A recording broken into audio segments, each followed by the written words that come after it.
부산에서 서울로 병원 검진을 받으러 간 75세 할머니에게 일어난 충격적인 사건이 화제가 되고 있습니다. 40년 동안 바느질로 아들을 키워낸 한 어머니가 며느리로부터 문전박대를 당해 찜질방에서 밤을 보내게 되었다는 제보가 들어왔습니다. 하지만 이 이야기는 단순한 가족 갈등을 넘어서 한 여성의 놀라운 인생 역전을 담고 있다고 합니다. 과연 무슨 일이 있었던 걸까요? 지금부터 여러분께 그 특별한 이야기를 전해드리겠습니다. 여기서 잠깐 더 많은 이야기와 재미있는 콘텐츠를 놓치지 않으시려면 지금 바로 구독과 알림 설정을 해주세요. 여러분의 관심이 저희 채널에게 큰 힘이 됩니다. 부산 수정구의 작은 봉제 공장에서 재봉틀 소리가 끊임없이 울려 퍼졌습니다. 75세의 고영자는 오늘도 어김없이 새벽 6시부터 그 자리에 앉아 있었어요. 굽은 허리를 곧게 펴고 바늘 끝을 따라가는 눈빛은 40년 전이나 지금이나 여전히 날카로웠습니다. 영자 씨, 오늘도 일찍 나오셨네요. 옆자리 김정순이 인사를 건넸지만 고영자는 고개만 살짝 끄덕일 뿐 손은 멈추지 않았어요. 한 벌 완성할 때마다 3,000원. 하루 15벌을 해야 45,000원이었습니다. 여기서 교통비 3,000원을 빼면 42,000원. 점심값 5,000원을 또 빼면 37,000원이 남았죠. 도균이 대학 등록금이 한 학기에 200만 원이라고 했는데 고영자는 속으로 계산했습니다. 한 달에 100만 원씩 모아야 2달이면 등록금이 나와요.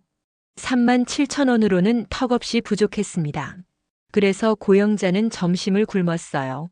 대신 집에서 가져온 보온병에 담긴 미지근한 두유 한 잔으로 허기를 달랬습니다. 엄마는 괜찮으니까 걱정하지 마라. 고영자가 늘 아들에게 하던 말이었어요. 사실 괜찮지 않았습니다. 무릎이 시큰거렸고 어깨는 돌덩이처럼 무거웠어요.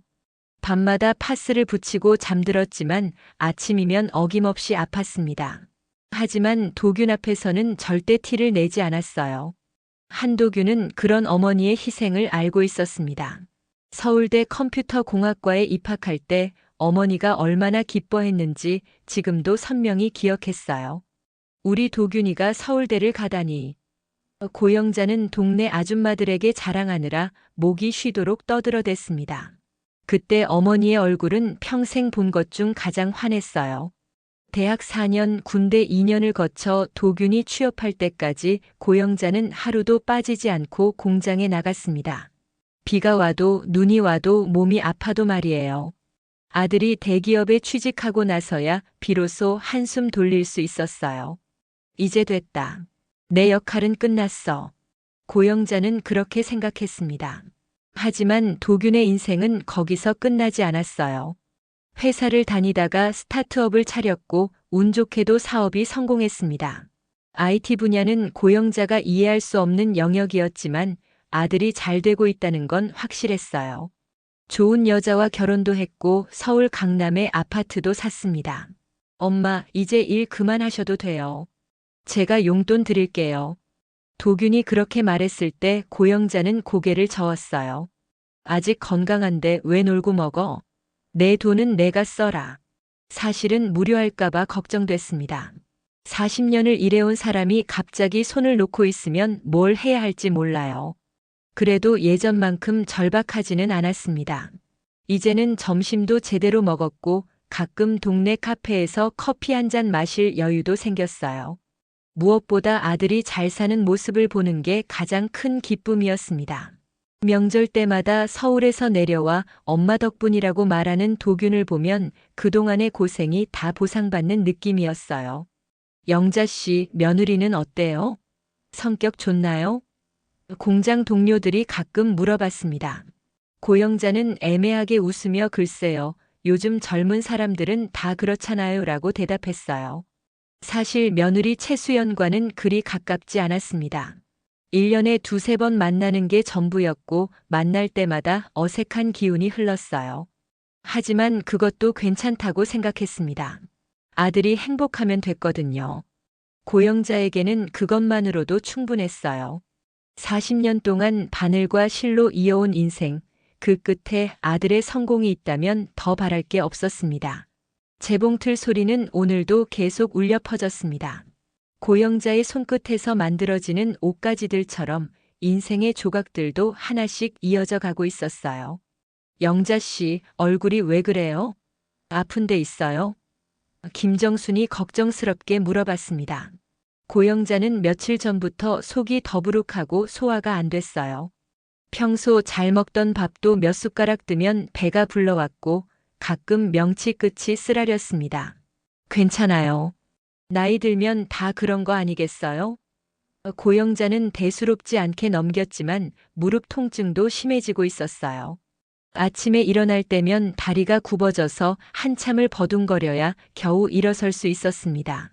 계단을 오를 때는 난간을 꽉 잡고 한 발씩 조심스럽게 올라가야 했어요. 그래도 병원에 가보세요. 요즘 위암이 얼마나 무서운데요.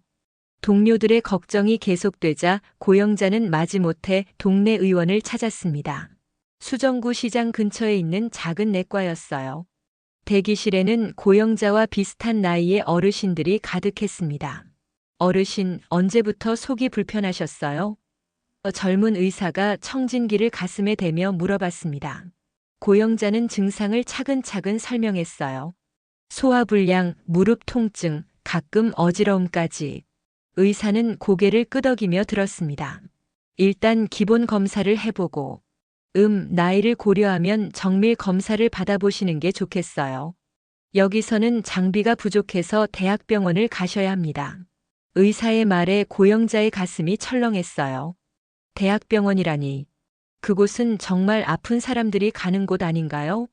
혹시 큰 병인가요? 고영자의 목소리가 떨렸습니다. 의사는 손을 흔들며 아니에요. 예방 차원에서 하는 검사예요. 요즘은 조기 발견이 중요하거든요라고 설명했어요. 하지만 고영자의 불안은 쉽게 가라앉지 않았습니다. 집에 돌아와서 한참을 고민했어요. 도균에게 말해야 할까 말지 말까. 괜히 걱정 끼치고 싶지 않았지만 대학병원 예약은 혼자 하기 어려웠습니다. 결국 저녁 늦게 도균에게 전화를 걸었어요. 엄마, 왜 이렇게 늦게 전화해요? 도균의 목소리에서 피로가 느껴졌습니다. 요즘 사업 확장 때문에 스트레스가 많다고 했어요. 새로운 투자자를 찾느라 밤낮 없이 바쁘다고 했습니다. 도균아, 엄마가 병원에 좀 가봐야 할 것 같아. 고영자는 조심스럽게 말을 꺼냈어요. 전화 너머에서 잠시 침묵이 흘렀습니다. 어디가 아프세요? 많이 아파요? 도균의 목소리가 급해졌어요. 고영자는 의사가 한 말을 그대로 전했습니다. 정밀 검사, 대학병원, 예방 차원. 도균은 한참을 생각하더니 엄마 서울로 오세요. 여기 대학병원이 더 좋아요.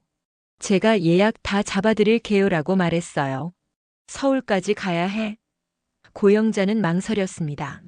부산을 떠나본 적이 거의 없었거든요. 도균을 만나러 서울에 몇 번 가본 게 전부였어요. 그것도 항상 당일치기로 다녀왔습니다. 엄마, 이참에 며칠 같이 지내요. 수연이도 엄마 보고 싶어 해요. 도균의 말에 고영자의 마음이 조금 놓였어요. 사실 며느리가 자신을 보고 싶어 한다는 말은 처음 들었습니다. 평소에는 안부 인사도 형식적이었거든요. 그럼 일주일 정도만 있다가 올게. 고영자는 결국 승낙했습니다. 공장 사장님께는 건강검진 때문에 일주일 쉬겠다고 말씀드렸어요. 40년 동안 일하면서 병가를 낸 적은 거의 없었습니다. 짐을 쌀 때도 신경이 쓰였어요. 뭘 가져가야 할지 몰랐습니다. 평소 입던 옷들은 너무 초라해 보였고 그렇다고 새 옷을 살 여유도 없었어요. 결국 가장 깔끔한 옷 몇 벌과 상비약, 그리고 도균이 어릴 때 좋아하던 멸치볶음 재료를 챙겼습니다. 영자 씨, 조심히 다녀와요. 검사 결과 좋을 거예요. 동네 사람들이 배웅해줬어요. 버스 터미널까지 가는 길이 평소보다 길게 느껴졌습니다. 부산을 떠나는 게 이렇게 두근거리는 일인 줄 몰랐어요. 고속버스 안에서 고영자는 창밖을 바라봤습니다. 익숙한 부산의 풍경이 점점 멀어져 갔어요. 괜찮을 거야. 도균이가 있으니까. 스스로를 다독이며 서울로 향했습니다. 아직은 가족의 품으로 가는 길이라고 생각했어요. 서울역에 도착했을 때는 오후 3시였습니다. 고영자는 가방을 들고 약속 장소로 향했어요. 도균이 직접 마중 나온다고 했거든요. 하지만 기다리고 있던 건 도균이 아니라 며느리 최수연이었습니다. 어머니, 안녕하세요. 최수연은 깔끔한 정장 차림에 명품 핸드백을 들고 있었어요. 미소는 지었지만 어딘지 어색했습니다. 도균이는 갑자기 급한 미팅이 생겨서 못 왔어요. 대신 제가 모시러 왔습니다. 택시 안에서 최수연은 계속 핸드폰을 들여다봤어요. 죄송해요, 어머니. 요즘 일이 너무 바빠서. 고영자는 괜찮다고 손을 흔들었지만 마음 한구석이 서운했습니다. 아들을 보러 왔는데 며느리가 마중 나온 것도 택시 안에서 계속 일 얘기를 하는 것도 모두 어색했어요. 강남의 아파트는 정말 컸습니다. 고영자가 사는 다세대 주택 전체보다도 넓어 보였어요. 거실 한가운데 놓인 소파는 고영자 월급의 몇 달치는 될 것 같았습니다. 와, 정말 잘 살고 있구나. 속으로 감탄했지만 동시에 위축되는 기분이었어요. 어머니, 방은 저쪽이에요. 일단 짐 정리하시고 쉬세요. 최수연이 안내해준 방은 아이방 옆에 작은 공간이었어요. 서재 겸 손님방으로 쓰는 듯 했습니다. 책상과 책장, 그리고 간이 침대가 전부였어요. 저녁 준비를 하려고 부엌에 갔을 때 최수연이 말렸습니다. 어머니, 괜찮아요. 제가 시켜 먹을게요. 어머니는 쉬세요. 하지만 고영자는 가만히 있을 수 없었어요. 괜찮아, 내가 해줄게. 도균이 어릴 때 좋아하던 멸치볶음도 가져왔어. 그런데 요즘 저희는 건강식 위주로 먹어서요. 멸치는 나트륨이 많다고 하더라고요. 최수연의 말에 고영자는 당황했습니다. 도균이 그렇게 좋아하던 멸치볶음인데 나트륨이 많다니. 그럼 뭘 해드릴까? 괜찮아요, 정말. 샐러드랑 닭가슴살 구이 시킬게요. 최수연은 배달 앱을 열었어요. 고영자는 어쩔 줄 몰라 했습니다. 손님도 아니고 시어머니인데 손 하나 까딱하지 말라니. 뭔가 잘못된 것 같았어요. 도균이 집에 온 건 밤 9시였습니다. 엄마 오셨어요? 미안해요. 투자자 미팅이 길어져서. 얼굴에 피로가 가득했어요. 예전보다 살도 빠지고 머리도 많이 벗겨진 것 같았습니다. 괜찮아, 아들. 엄마는 이해해. 고영자는 도균의 손을 잡았어요. 그런데 너 많이 마른 것 같다. 밥은 제대로 먹고 다니니? 어머니의 걱정에 도균은 쓴웃음을 지었습니다. 요즘 스트레스가 좀 있어서요. 저녁을 먹으면서 고영자는 조심스럽게 입을 열었어요. 수연아, 내가 멸치볶음 해줄까? 도균이 어릴 때 그렇게 좋아했는데. 하지만 최수연은 고개를 저었습니다. 어머니, 저희 지우가 짠 음식 먹으면 잠을 못 자요. 요즘 어머니 방식대로 하시면 저희 애가 음식도 안 먹어요. 어머니 방식이라는 말에 고영자는 마음이 쓰라렸어요. 마치 자신의 요리가 구식이고 건강에 안 좋다는 뜻으로 들렸거든요. 그럼 내가 뭘 도와줄까? 고영자가 물어보자 최수연은 미안한 듯 웃었습니다.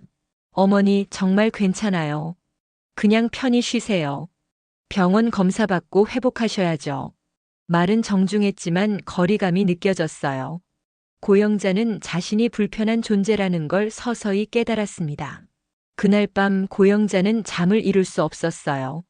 에어컨이 너무 차가웠지만 마음대로 끌 수도 없었고 평소 쓰던 전기장판도 없어서 몸이 시렸습니다. 전기장판 좀 틀어도 될까? 물어보고 싶었지만 며느리가 전기료를 걱정할까봐 참았어요. 화장실에 갈 때도 조심스러웠습니다. 밤늦게 물 내리는 소리가 시끄러울까봐 걱정됐어요. 부엌에서 물 한 모금 마시려고 해도 눈치가 보였습니다. 이건 자신의 집이 아니라 남의 집이었어요. 다음 날 아침 고영자는 일찍 일어나서 설거지를 하려고 했습니다. 하지만 최수연이 급하게 말렸어요. 어머니, 손 씻으셨어요? 요즘 세균 때문에 조심해야 해요. 손을 씻었지만 또 씻으라는 건지 처음에 제대로 씻지 않았다는 건지 알 수 없었어요. 미안해, 수연아. 내가 너무 나섰나? 고영자가 조심스럽게 물어보자 최수연은 아니에요. 그런 게 아니라. 라고 말끝을 흐렸습니다. 하지만 그 표정에서 불편함이 읽혀왔어요. 고영자는 점점 작아지는 기분이었습니다. 뭘 해도 안 되고 가만히 있어도 눈치가 보였어요. 도규는 아침 일찍 나가서 밤늦게 돌아왔고 최수연도 재택 근무를 하느라 바빴습니다. 거실에 혼자 앉아서 TV를 보는 시간이 길어졌어요. 내가 왜 여기 있나? 고영자는 속으로 한숨을 쉬었습니다. 가족을 만나러 왔는데 오히려 더 외로웠어요. 병원 예약일은 서울에 온 지 사흘째 되는 날이었습니다. 고영자는 새벽부터 잠이 깨어 뒤척였어요. 검사 결과가 나쁘면 어쩌지, 정말 큰 병이면 어쩌지 하는 걱정이 꼬리를 물었습니다. 도규는 엄마 걱정 마세요. 요즘 의학이 얼마나 발달했는데 라고 위로했지만 불안은 쉽게 가시지 않았어요. 어머니, 저는 회사에 급한 일이 있어서 못 가겠어요. 도균이가 모시고 갈 거예요. 최수연이 아침 일찍 말했습니다. 고영자는 고개를 끄덕였지만 속으로는 서운했어요. 시어머니 병원 검사보다 중요한 일이 뭐가 있을까 싶었거든요. 강남의 대학병원은 정말 컸습니다. 로비에만 수백 명의 사람들이 북적거렸어요. 고영자는 도균의 손을 꽉 잡고 따라갔습니다. 엄마, 여기 앉아서 기다리세요. 접수하고 올게요.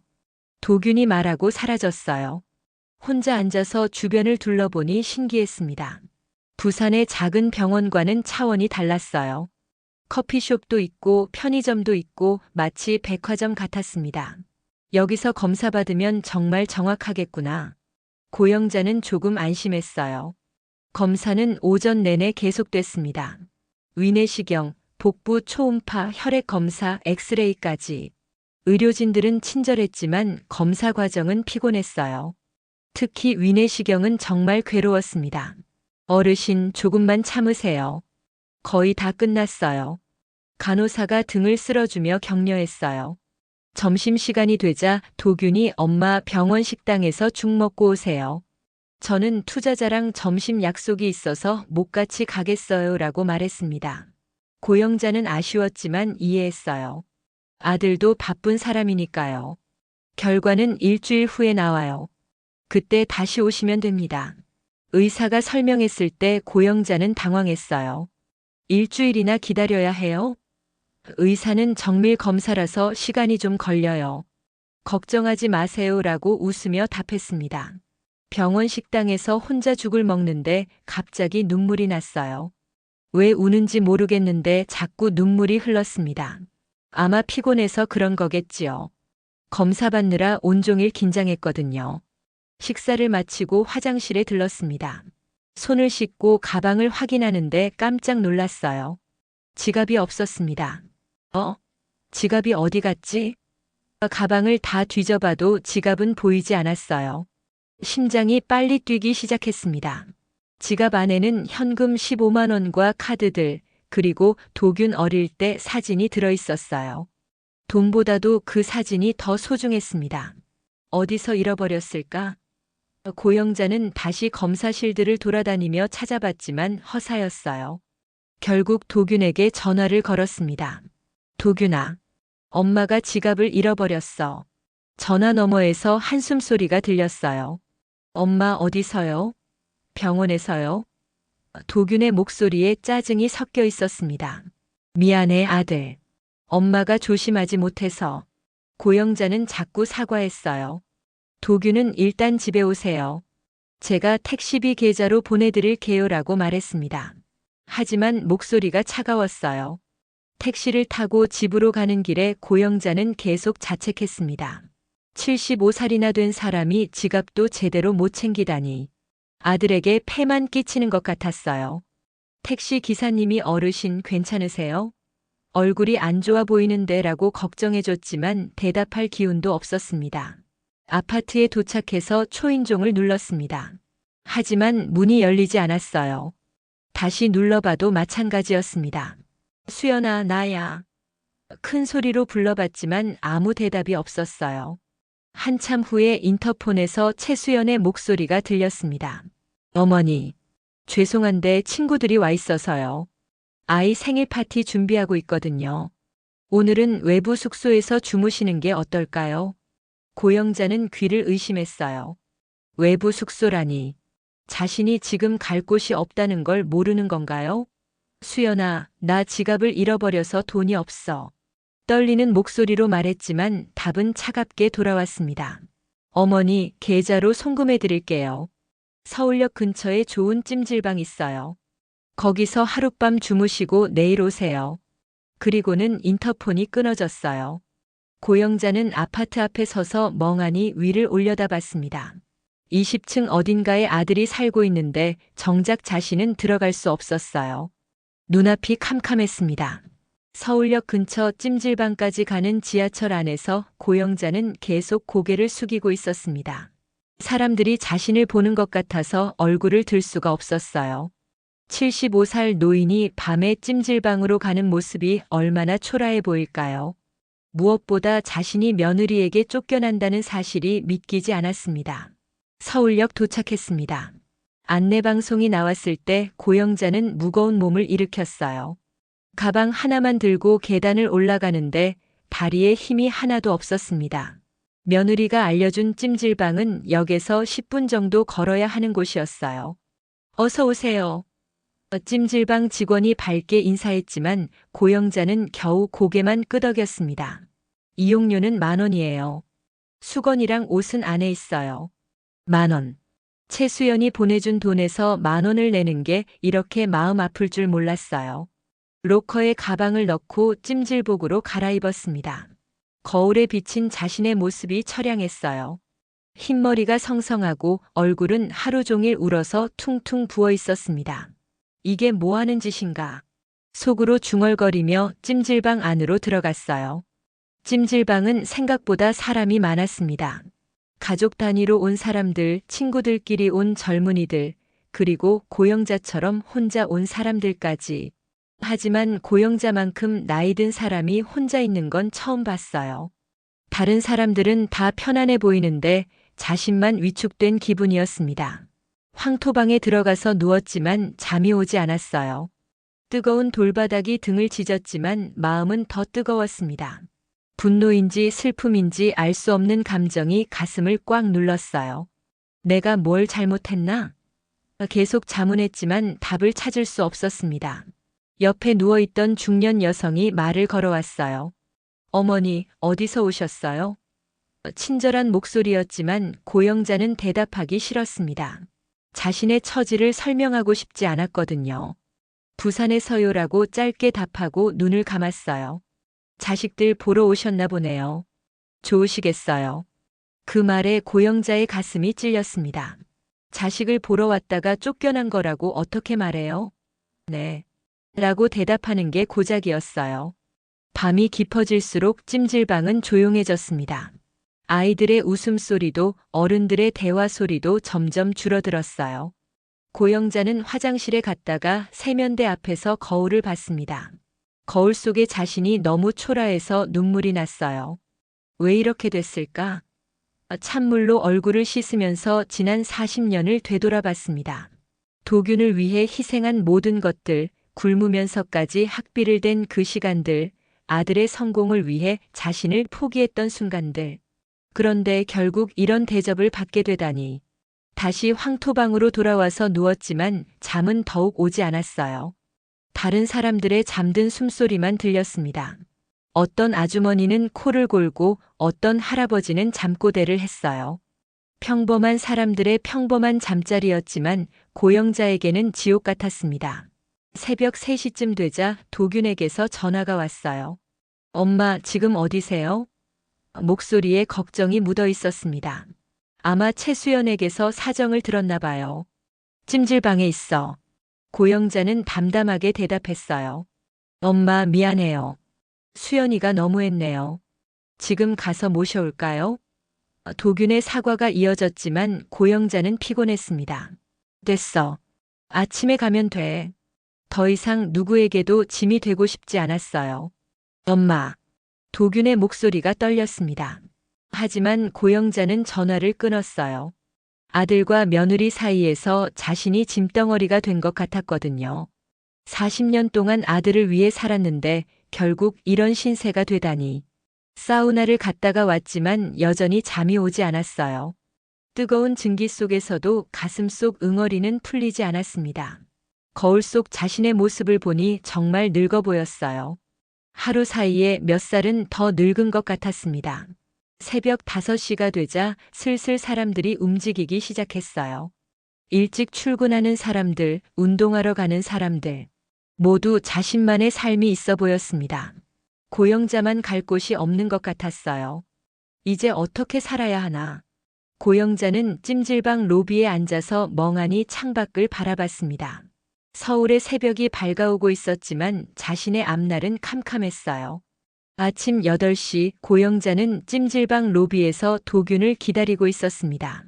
밤새 한잠도 못 잤지만 오히려 정신이 또렷했어요. 어젯밤의 충격이 가라앉으면서 마음속에 단단한 무언가가 자리 잡기 시작했습니다. 엄마. 도균이 급하게 들어왔어요. 얼굴이 창백했고 눈이 빨갛게 충혈되어 있었습니다. 아마 밤새 잠을 못 잤나 봐요. 엄마 정말 죄송해요. 수연이가 너무했어요. 어젯밤에 한바탕 싸웠어요. 고영자는 아들의 손을 잡았습니다. 괜찮아. 이미 지난 일이야. 목소리가 의외로 차분했어요. 어젯밤까지만 해도 분노와 슬픔으로 가득했는데 지금은 오히려 마음이 정리된 기분이었습니다. 엄마, 호텔이라도 잡아드릴게요. 아니면 우리 집에서 계세요. 수연이한테 확실히 말해놨어요. 도균은 계속 사과했지만 고영자는 고개를 저었어요. 아니야, 도균아. 엄마는 부산으로 돌아갈 거야. 벌써요? 검사 결과도 안 나왔는데. 도균이 당황했습니다. 하지만 고영자의 마음은 이미 정해져 있었어요. 결과는 전화로 들어도 돼. 이 나이에 가족 눈치 보며 살고 싶진 않아. 그 말에 도균의 얼굴이 일그러졌습니다. 엄마, 그게 무슨 말이에요? 저는 엄마를 모시고 싶어요. 수연이가 잘못했어요. 하지만 고영자는 단호했어요.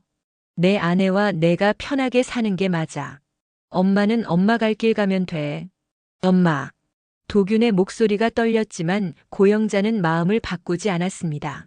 40년 동안 아들을 위해 살았지만 이제는 자신을 위해 살고 싶었어요. 어젯밤 찜질방에서 깨달은 거였습니다. 병원에 들러서 검사 결과를 전화로 받겠다고 말하고 도균과 함께 서울역으로 향했어요. 가는 길에 도균은 계속 만류했지만 고영자의 의지는 흔들리지 않았습니다. 엄마가 고집이 세다는 거 알잖아. 서울역 대합실에서 표를 끊으려고 하는데 갑자기 누군가 말을 걸어왔어요. 어머니, 어디 가세요? 돌아보니 어제 병원에서 본 젊은 간호사였습니다. 신소정이라고 자기소개를 했던 그 간호사 말이에요. 아, 안녕하세요. 부산으로 돌아가요. 고영자가 대답하자 신소정이 의외의 말을 했습니다. 혹시 시간 있으시면 제 가게 구경하러 오세요. 여기서 가까워요. 가게라니 간호사가 무슨 가게를 한다는 걸까요? 저 반찬 가게 해요. 작은 가게지만 혼자 운영하고 있어요. 어제 어머니가 도시락 드시는 걸 봤는데 정말 맛있어 보이더라고요. 신소정의 말에 고영자는 고개를 갸우뚱했어요. 어제 병원에서 먹은 건 그냥 김치와 밥뿐이었는데요. 어머니가 김치 드시는 모습이 정말 맛있어 보였어요. 혹시 직접 담그세요? 신소정의 질문에 고영자는 웃었습니다. 그럼요. 40년 넘게 담가왔어요. 자랑스럽게 대답했지만 동시에 쓸쓸했어요. 이제 그 김치를 누가 먹어줄까요? 신소정은 진짜로 고영자를 자신의 가게로 데려갔어요. 서울역에서 지하철로 2정거장 거리에 있는 작은 반찬 가게였습니다. 가게 이름은 소정인의 밑반찬이었어요. 정말 작았지만 깔끔하고 정성스럽게 꾸며져 있었습니다. 여기서 혼자 다 해요? 고영자가 놀라며 물어보자 신소정이 웃었어요. 네, 병원 일 끝나고 저녁에 와서 준비해요. 새벽에도 와서 반찬 만들고요. 힘들지만 재미있어요. 가게 안에는 여러 가지 반찬들이 진열되어 있었어요. 멸치볶음, 시금치나물, 콩나물 무침, 김치전까지. 하지만 고영자가 보기에는 뭔가 아쉬웠습니다. 맛은 어때요? 정중하게 물어보니 신소정이 솔직하게 답했어요. 사실 손님들이 집에서 먹던 맛이 안 난다고 하세요. 젊은 사람들은 괜찮다고 하는데 나이 드신 분들은 아쉬워하시더라고요. 그 말에 고영자의 마음이 움직였습니다. 혹시 자신이 도움이 될 수 있을까요? 어머니, 혹시 저희 가게 도와주실 수 있어요? 진짜 손맛이 있으신 것 같은데. 신소정의 제안에 고영자는 깜짝 놀랐어요. 내가요? 나이 많은 사람이 뭘 도와줘요? 아니에요. 요즘 젊은 사람들도 할머니 손맛을 찾거든요. 유튜브에도 할머니 요리 영상이 인기예요. 신소정이 열심히 설명했습니다. 정말 도와주시면 안 될까요? 월급도 드릴게요. 고영자는 한참을 생각했어요. 부산으로 돌아가면 뭘 해야 할까요? 공장에서 재봉일을 계속할 건가요? 아니면 그냥 혼자 지내면서 늙어갈 건가요? 갑자기 새로운 가능성이 눈앞에 펼쳐지는 것 같았습니다. 한번 해볼까요? 고영자가 조심스럽게 말하자 신소정이 환하게 웃었어요. 정말요? 와, 너무 좋아요. 젊은 여자의 밝은 미소를 보니 고영자도 덩달아 기분이 좋아졌습니다. 도균에게 전화를 걸어서 상황을 설명했어요. 엄마 정말 괜찮아요? 서울에서 혼자 지내시게요? 걱정스러운 목소리였지만 고영자는 확신에 차 있었습니다. 괜찮아. 엄마도 새로운 인생 살아보려고. 반찬 가게에서 일한 지 한 달이 지났습니다. 고영자는 매일 새벽 5시에 일어나서 가게로 향했어요. 신소정이 마련해준 원룸은 가게에서 걸어서 10분 거리였습니다. 작지만 깨끗했고 무엇보다 눈치 볼 사람이 없어서 좋았어요. 어머니, 오늘도 일찍 오셨네요. 신소정이 밝게 인사했습니다. 둘은 이제 완벽한 팀워크를 자랑했어요. 신소정이 병원 일을 마치고 오면 고영자가 미리 준비해둔 반찬들이 진열대를 가득 채우고 있었습니다. 고영자의 손맛은 정말 특별했어요. 특히 옥수수 된장국과 두부 김치전은 입소문을 타고 단골 손님들이 몰려왔습니다. 아줌마, 이 된장국 어떻게 이렇게 맛있어요? 젊은 직장인들이 신기해하며 물어봤어요. 비법은 없어요. 그냥 정성이지. 고영자는 웃으며 대답했지만 사실 비법이 있었어요. 된장을 직접 볶아서 고소한 맛을 내고 옥수수는 하나하나 손으로 떼어서 넣었습니다. 시간은 오래 걸리지만 그만큼 맛이 깊어졌어요. 두부 김치전도 마찬가지였습니다. 두부를 으깨는 정도부터 김치를 넣는 타이밍까지 모든 게 중요했어요. 젊은 사람들은 너무 성급해. 음식은 기다려줘야 해. 고영자가 신소정에게 말하면서 전을 뒤집었습니다. 매출도 눈에 띄게 늘었어요. 한 달 전에는 하루에 10만 원 정도였는데 지금은 30만 원을 넘나들었습니다. 어머니 덕분이에요. 신소정이 감사 인사를 했지만 고영자는 오히려 고마웠어요. 새로운 삶을 시작할 기회를 준 것이니까요. 그런데 어느 날 갑자기 도균과 최수연이 가게를 찾아왔습니다. 고영자는 깜짝 놀랐어요. 도균아, 어떻게 여기를? 아들은 어색하게 웃으며 엄마 일하시는 곳 구경하러 왔어요 라고 말했습니다. 최수연은 가게 안을 이리저리 둘러보더니 어머니 정말 대단하세요. 이런 곳에서 일하시는군요 라고 말했어요. 하지만 그 표정에서는 다른 의도가 읽혔습니다. 뭔가 계획이 있는 것 같았어요. 어머니, 저희가 제안이 하나 있어요. 최수연이 본격적으로 입을 열었습니다. 이 가게 브랜드화하면 어떨까요? 요즘 할머니 손맛이 트렌드거든요.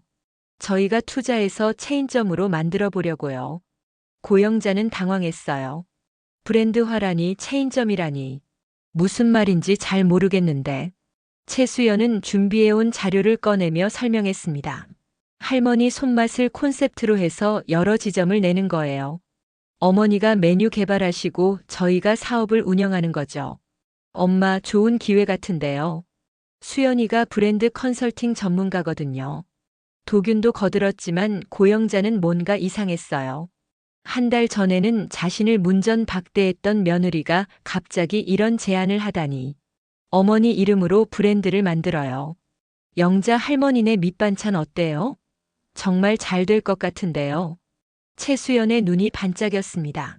하지만 고영자에게는 그 반짝임이 달갑지 않았어요. 신소정이 옆에서 조용히 듣고 있다가 어머니, 어떻게 생각하세요? 라고 물어봤습니다. 고영자는 한참을 생각했어요. 사실 좋은 기회일 수도 있었습니다. 더 많은 사람들에게 자신의 음식을 알릴 수 있고 돈도 더 많이 벌 수 있을 테니까요. 하지만 마음 한구석이 편하지 않았어요. 브랜드가 되면 내가 요리를 계속할 수 있을까? 고영자가 물어보자 최수연이 물론이죠. 어머니가 레시피 개발하시고 직원들 교육하시면 돼요 라고 답했습니다. 직원들이 내 요리를 똑같이 할 수 있을까요? 고영자의 질문에 최수연은 잠시 말을 멈췄어요. 표준화 작업을 해야죠. 정확한 계량과 매뉴얼이 필요해요. 그 말에 고영자의 마음이 싸해졌습니다. 정확한 계량 매뉴얼. 그러면 40년 동안 손끝으로 익힌 감각은 어떻게 되는 건가요? 그날 재료 상태를 보고 조절하는 섬세함은 숫자로 표현할 수 있을까요? 생각해 볼게요. 고영자가 말하자 최수연이 조금 초조해했어요. 어머니, 좋은 기회거든요. 요즘 이런 콘셉트가 정말 인기 있어요. 놓치면 아까워요. 압박하는 듯한 말투였습니다. 그날 밤 고영자는 잠을 이룰 수 없었어요. 아들과 며느리의 제안이 계속 머릿속을 맴돌았습니다. 정말 좋은 기회일까요? 아니면 자신을 이용하려는 것일까요? 한 달 전에 문을 안 열어줬던 사람이 갑자기 이런 제안을 하는 게 석연치 않았어요. 다음 날 아침 평소처럼 된장국을 끓이면서 고영자는 결심했습니다. 아니야. 이젠 당신들 이용당하고 싶지 않아. 40년 동안 아들을 위해 희생했는데 이제 와서 또 이용당할 수는 없었어요. 신소정에게 어제 일을 이야기하자 그녀는 어머니 마음대로 하세요. 저는 어머니가 행복하시면 돼요 라고 말했습니다. 그 말에 고영자는 확신을 가졌어요. 진짜 가족은 따로 있는 것 같았습니다. 도균에게 전화를 걸어서 제안을 거절한다고 말했을 때 전화 너머에서 한동안 침묵이 흘렀습니다. 엄마, 왜요? 정말 좋은 기회인데요. 도균의 목소리에는 실망이 가득했어요. 하지만 고영자의 마음은 단단했습니다. 도균아, 엄마는 지금 이대로가 좋아. 큰 욕심 부리지 않을게. 고영자는 차분하게 말했어요. 그리고 수연이한테 말해줘. 한 달 전에 문 안 열어준 사람이 갑자기 사업 파트너가 되자고 하니까 이상하다고. 엄마, 그건. 도균이 변명하려 했지만 고영자는 전화를 끊었습니다. 이제 정말 자신만의 삶을 살아갈 때였어요. 누구에게 기대지도 누구를 위해 희생하지도 않는 살 말입니다. 그 후로 석 달이 지났습니다. 소정인의 밑반찬은 동네에서 없어서는 안 될 가게가 되었어요. 고영자의 옥수수 된장국을 먹으러 멀리서 오는 손님들도 생겼습니다. 할머니, 이 맛이 우리 엄마 손맛이에요. 젊은 손님들이 감격해하며 말했어요. 두부 김치전도 마찬가지였습니다. 바삭바삭한 겉면과 촉촉한 속살의 조화가 일품이었어요. 할머니, 레시피 좀 알려주세요. 단골 손님들이 졸라댔지만 고영자는 웃으며 비밀이야라고 말했습니다. 사실 비밀은 없었어요. 그냥 정성이었거든요. 어느 날 신소정이 특별한 제안을 했습니다. 어머니, 무료 도시락 봉사 어떠세요? 동네 어르신들 중에 끼니 걱정하시는 분들이 많아요. 고영자는 그 말에 마음이 움직였어요. 자신도 한때 혼자 끼니를 때우던 경험이 있어서 더욱 와닿았습니다. 좋은 생각이야. 해보자. 고영자가 동의하자 신소정이 환하게 웃었어요. 그렇게 시작된 무료 도시락 봉사는 일주일에 2번 동네 독거노인 10분에게 도시락을 전달하는 것이었습니다. 도시락을 받는 어르신들의 반응은 뜨거웠어요. 이런 맛있는 밥을 공짜로 먹어도 되나? 80대 할아버지가 눈물을 글썽이며 말씀하셨습니다. 할머니 덕분에 사는 맛이 나요. 그런 말을 들을 때마다 고영자의 가슴이 뿌듯했어요. 병원 검사 결과도 좋았습니다. 큰 병은 아니에요. 스트레스성 소화불량이었네요. 지금은 많이 좋아지셨어요. 의사의 말에 고영자는 안도의 눈물을 흘렸어요. 정말 큰 병이 아니어서 다행이었습니다. 무릎 통증도 많이 나아졌어요. 규칙적인 생활과 적당한 운동, 그리고 무엇보다 마음의 평안이 몸을 건강하게 만들었습니다. 스트레스가 만병의 근원이라더니 정말 그런 것 같아요. 신소정이 말하자 고영자도 고개를 끄덕였어요. 가게 매출도 꾸준히 늘었습니다. 하루 평균 40만 원까지 올랐어요. 신소정과 고영자가 나눠 가져도 부산에서 받던 월급보다 훨씬 많았습니다. 어머니 정말 감사해요. 어머니 덕분에 제 꿈이 이루어졌어요. 신소정이 진심으로 감사 인사를 했어요. 명절이 되자 도균이 가게를 찾아왔습니다. 혼자였어요. 엄마 추석 잘 보내세요. 어색하게 인사를 건넸지만 예전보다는 자연스러웠습니다. 너도 잘 지내거라. 고영자는 담담하게 대답했어요. 엄마 정말 괜찮으세요? 혼자 지내시는 게. 도균이 걱정스럽게 물어보자 고영자는 웃었습니다. 혼자가 아니야. 소정이도 있고 단골 손님들도 있고. 정말 혼자가 아니었어요. 진짜 가족은 혈연이 아니라 마음으로 만나는 사람들인 것 같았습니다. 도균이 돌아간 후 고영자는 신소정과 함께 차를 마셨어요. 어머니 후회 안 하세요? 아들분 제안 거절하신 거. 신소정의 질문에 고영자는 고개를 저었습니다. 전혀. 지금이 가장 행복해. 정말 그랬어요. 새벽에 일어나서 반찬을 만들고 손님들과 이야기하고 어르신들께 도시락을 전달하는 하루하루가 충실했습니다. 누구에게 눈치 보지 않고 누구에게 짐이 되지 않는 삶이었어요. 자식이 가족을 해체시킬 수도 있지만 타인이 가족이 되어주기도 하더군요. 고영자는 창밖을 바라보며 중얼거렸습니다. 서울의 저녁 풍경이 아름다웠어요. 이제 이곳이 진짜 집이 된 것 같았습니다. 신소정이 어머니, 내일 새로운 메뉴 개발해 볼까요? 라고 제안했을 때 고영자는 환하게 웃었어요. 좋지. 뭘 해볼까? 75세의 나이에 새로운 도전을 한다는 게 이렇게 설레는 줄 몰랐습니다. 밤이 깊어갈 때까지 둘은 새로운 반찬 이야기를 했어요. 고영자의 인생 이모작이 이제 막 시작된 것 같았습니다. 누구를 위한 삶이 아닌 자신을 위한 삶을 살아가는 고영자의 얼굴에는 평화로운 미소가 머물러 있었어요.